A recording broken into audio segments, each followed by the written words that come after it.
एकं शास्त्रं देवकीपुत्रगीतम् एको देव देवकीपुत्र एव एको मन्त्र तस्य नामानि यानि कर्मावपि एकं तस्य देवस्य सेवा। हरे राम राम राम हरे हरे, हरे कृष्ण कृष्ण कृष्ण हरे हरे। बोलिए योगेश्वर श्री कृष्ण भगवान की जय। आइए, स्वागत है आप सभी का अपनी इस जर्नी पर, जो है श्री भगवद गीता जी की जर्नी, और जिसके हम है चैप्टर नंबर 14 पर हैं, जिसका नाम है गुण त्रय विभाग योग। इस चैप्टर को हम कहें तो ये हमारा लाइफ चेंजिंग चैप्टर है। ये हमें 3 मोड्स के बारे में बताता है, और इन 3 मोड्स को हम अपने जेनेटिक कोड्स भी कह सकते हैं, क्योंकि ये कोड्स हमारी जन्म और मृत्यु दोनों को ही बना और बिगाड़ सकते हैं। इसीलिए हम इसको जेनेटिक कोड्स की संज्ञा दे रहे हैं, क्योंकि इन तीनों में से सत्व, रज और तम में जिस भी गुण को हमने अपने जीवन में उतार लिया, उसी के हिसाब से ही हमारा जन्म और हमारी मृत्यु दोनों ही तय हो जाती है। इसीलिए इन तीनों गुणों को, जिनको हमने मोड्स कहा, उनको हम जेनेटिक कोड्स भी कह सकते हैं। तो आज इस चैप्टर में इसके टाइम है इसके सारांश का, इसके हम श्लोक दर श्लोक इसकी जो मेन मोटिव है इसको समझाने का, कि इस चैप्टर में मेन क्या कहने का प्रभु का उद्देश्य है, उसके अनुसार हम श्लोक दर श्लोक आगे बढ़ते हैं, जिसकी चर्चा प्रभु इस चैप्टर में कर रहे हैं, उसकी बात करते हैं। इसमें जो श्लोक संख्या 1 और 2 है, इसमें भगवान ने ज्ञान का ग्लोरिफिकेशन किया है।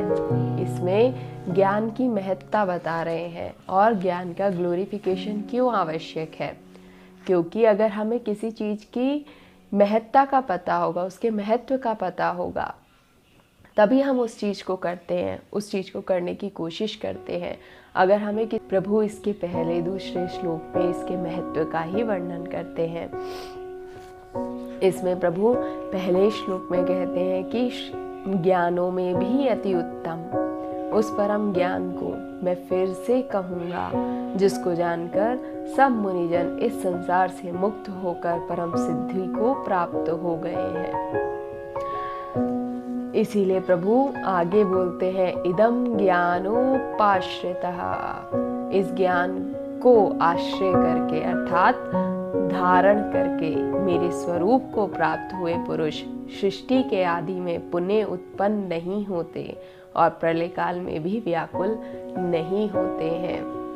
इस तरीके से प्रभु ने इस चैप्टर के शुरुआत में ही इसका ग्लोरिफिकेशन कर दिया है, कि अगर इसका ज्ञान तुम अपने जीवन में ले लोगे तो तुम्हें क्या क्या फायदे हो सकते हैं। तो इसके जो दूसरा श्लोक है, इसमें भगवान कहते हैं कि इदम ज्ञानम उपाश्रितः, ज्ञान का आश्रय प्राप्त करो। अभी भगवान ये नहीं बोलेंगे कि मेरा आश्रय प्राप्त करो, 18वें अध्याय में जाके बोलेंगे कि अब मेरा आश्रय प्राप्त करो। अभी बोले हैं कि ज्ञान का आश्रय प्राप्त करो, ऐसा कि हमें भगवान का आश्रय लेना है। तो तब तक प्रभु ने बोला कि ज्ञान का आश्रय ले लो। जब हम प्रभु को पूरा जान जाएंगे, तब 18वें अध्याय में भगवान खुद ही कहेंगे कि अब मेरा आश्रय लो। तो इस तरीके से भगवान ने इन 2 श्लोकों में ज्ञान का ग्लोरिफिकेशन किया है, उसकी महत्ता का वर्णन किया है। और महत्व का वर्णन क्यों है, क्योंकि अगर हम उस चीज को महत्व का पता ही नहीं होगा तो हम उस चीज को करेंगे नहीं। जैसे कोई व्यक्ति किसी डॉक्टर के पास गया, उसके शरीर पर दाद, खुजली, ये सब बीमारी हो गई थी। तो जब वो डॉक्टर के पास पहुंचा तो डॉक्टर ने उसको दवाई दी और बोला कि ये दवाई आप 6 महीने तक खाएंगे। आपके शरीर का दाद, खुजली तो 1 ही महीने में सही हो जाएगा, लेकिन आपको ये दवाई 6 महीने खानी पड़ेगी, क्योंकि जो प्रॉब्लम है वो आपकी किडनी की प्रॉब्लम है। 1 महीने के अंदर दाद और खुजली तो चला ही जाएगा, लेकिन आपकी दवाई आपकी किडनी तक पहुँचे, इसके लिए दवाई आपको 6 महीने तक खानी होगी। तो अगर डॉक्टर ये बात पहले ही ना बताता तो मरीज तो 1 महीने बाद ही दवाई खाना छोड़ देता, तो जो मेन प्रॉब्लम थी उसकी वो तो उसके साथ बनी ही रहती। इसीलिए उसको बताना जरूरी है। इसके आगे जो तीसरा और चौथा श्लोक है, इसमें भगवान ने बताया कि आत्मा इस जगत में कैसे प्रवेश करती है। भगवान बताते हैं कि हे अर्जुन, मेरी महत्व ब्रह्म रूप मूल प्रवृत्ति संपूर्ण भूतों की योनि है, अर्थात गर्भधान का स्थान है, और मैं उस योनि में चेतन समुदाय रूप गर्भ को स्थापन करता हूँ। उस जड़ चेतन के संयोग से सब भूतों की उत्पत्ति होती है। अब इसके आगे जो चौथा श्लोक है, उसमें ये तो हम कहें कि बहुत एक श्रेष्ठ श्लोक है। इसमें भगवान ने बताया कि सर्व योनिषु कौन्तेय मूर्ते संभवति या तासाम ब्रह्म मैदोनिरहम बीज प्रदः पिता। हे अर्जुन, नाना प्रकार की सब योनियों में जितनी मूर्तियां अर्थात शरीरधारी प्राणी उत्पन्न होते हैं, प्रकृति तो उन सब की गर्भ धारण करने वाली माता है, और मैं बीज को स्थापित करने वाला पिता हूँ। तो भगवान कह रहे हैं कि प्रकृति माँ है और मैं पिता हूँ। तो जब कोई बच्चा पैदा होता है ना, तो उसमें कुछ गुण पिता के होते हैं, कुछ गुण माता के होते हैं। तो जब हम भगवान की ही संतान हैं, तो हममें कुछ गुण प्रकृति के हैं और कुछ गुण उस परमपिता परमात्मा के हैं, उस परम पुरुष के हैं। तो ये जो शरीर, मन और बुद्धि है, ये हमारी माता के गुण हैं, और जो हमारा आत्म स्वरूप है वो उस परमपिता परमात्मा का स्वरूप है, जो हम सबके अंदर है। जब माँ घर संभालती है, तो जो हमारा शरीर, मन और बुद्धि है, ये हमको संभाले है, और जो हमारा परमात्मा का गुण है, हमारा आत्म स्वरूप, तो उससे उस परमात्मा की प्राप्ति की जा सकती है। प्रभु ने इस श्लोक में स्पष्ट कह दिया है कि अगर हमें उस परमात्मा को पाने में सफल होना है, तो हमें उस परमात्मा के गुण, अपने आत्म तत्व को परमात्मा में लीन करने के लिए अपने अंदर सतोगुण की प्राप्ति करनी ही होगी। जीवात्मा प्रकृति के गुणों में बंधी रहती है, उसे परमात्मा बनाने के लिए परमपिता के गुण आने ही चाहिए। इसलिए हमें अपने अंदर उस परमपिता परमात्मा के गुणों का समावेश करना ही होगा। रूप में मैं ही संधान करता हूँ। और जब कंसेप्शन होता है ना, तो उस समय दो जनों की जो विचारधाराएं हैं, उसी से उस नई चेतना का निर्माण होता है। जब दो शरीर मिलते हैं तो एक आत्मा पैदा होती है, जब दो आत्माएं मिलती हैं तो एक महात्मा पैदा होता है, और जब दो महात्मा मिलते हैं तो वो परमपिता परमात्मा स्वयं पैदा होता है। राम आते हैं, कृष्ण आते हैं, विवेकानंद आते हैं, कपिल आते हैं, स्वयं गौतम बुद्ध वहाँ से प्रकट होते हैं। तो ये जो गुण है, ये प्रभु ने बताया कि मेरे गुण हैं, जो हर किसी मनुष्य के अंदर विद्यमान है, क्योंकि जो इंसान है वो प्रकृति और पुरुष दोनों का ही मिलित स्वरूप है। तो जब कोई बच्चा पैदा होता है तो उसमें कुछ गुण माँ के होते हैं, कुछ गुण पिता के होते हैं। तो जो हमारा शरीर, मन और बुद्धि है, ये गुण तो प्रकृति के हैं, हमें प्रकृति से मिले हैं, लेकिन जो हमारा आत्म स्वरूप है, ये उस परमपिता परमात्मा का मूल स्वरूप है। तो हमें अपने शरीर, मन और बुद्धि से इस प्रकृति का काम स्वरूप करना है, और ये जो हमारा आत्मन स्वरूप है, ये तो परमात्मा की प्राप्ति के लिए ही बना है, तो इसको उसी की प्राप्ति के लिए लगाना चाहिए। इसके आगे जो 5वां श्लोक है, उसमें प्रभु ने बताया कि हे अर्जुन, सत्वगुण, रजोगुण और तमोगुण, ये प्रकृति से उत्पन्न तीनों गुण अविनाशी जीवात्मा को शरीर में बांधते हैं।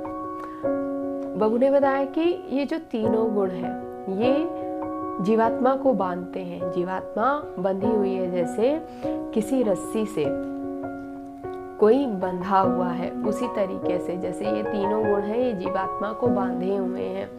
ऐसे जैसे जब कोई बच्चा पैदा होता है तो वो किसी कपड़े में लिपटा होता है, जब धीरे धीरे उसे उसके ऊपर से वो कपड़ों की ओटन हटाई जाती है। जीवात्मा है, इसके ऊपर ओट लगी है रजस की, तमस की, सात्विकता की, और ये जो सात्विक गुण है वो बहुत अंदर छिपा हुआ है, जिसके ऊपर से हमें ओट हटानी है अपने तमस की, अपने राजस की, फिर हमारा सात्विक गुण निखर के आएगा। ये जो तीनों मोड्स हैं ये हमारा देखने की परसेप्शन चेंज कर देते हैं। बात वही होती है लेकिन परसेप्शन चेंज हो जाती है। जैसे गिलास में पानी भरा है तो कुछ के लिए गिलास आधा भरा है, कुछ के लिए गिलास आधा खाली है। वही किसी चीज को देखने का नजरिया बदल देती है।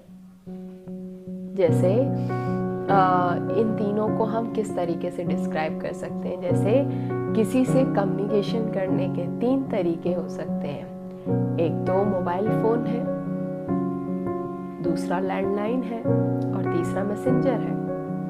हम टाइप करके भी मैसेज भेज सकते हैं। तो ये जो ऐसे ही हमारा आत्मा और शरीर के बीच कनेक्शन है, और ये जो हमारा कम्युनिकेशन है आत्मा से शरीर के बीच, ये कौन तय करता है? इससे हमारी कम्युनिकेशन के जो मोड्स हैं वो है सत्व, रज और तम। ये तीनों हमारी कम्युनिकेशन तय करती हैं। तो ये ही हमारा समझने का परसेप्शन चेंज कर देती हैं। तामसिकता उसी प्रकृति को नकारात्मक रूप से दिखाती है। राजसिकता एक तरीके से पैशनेट दृष्टि से उस चीज को देखने में समर्थ बनाती है, और जो सात्विकता है उसी चीज को श्रेष्ठ साधन दृष्टि से हमें हमारे सामने दिखा देती है।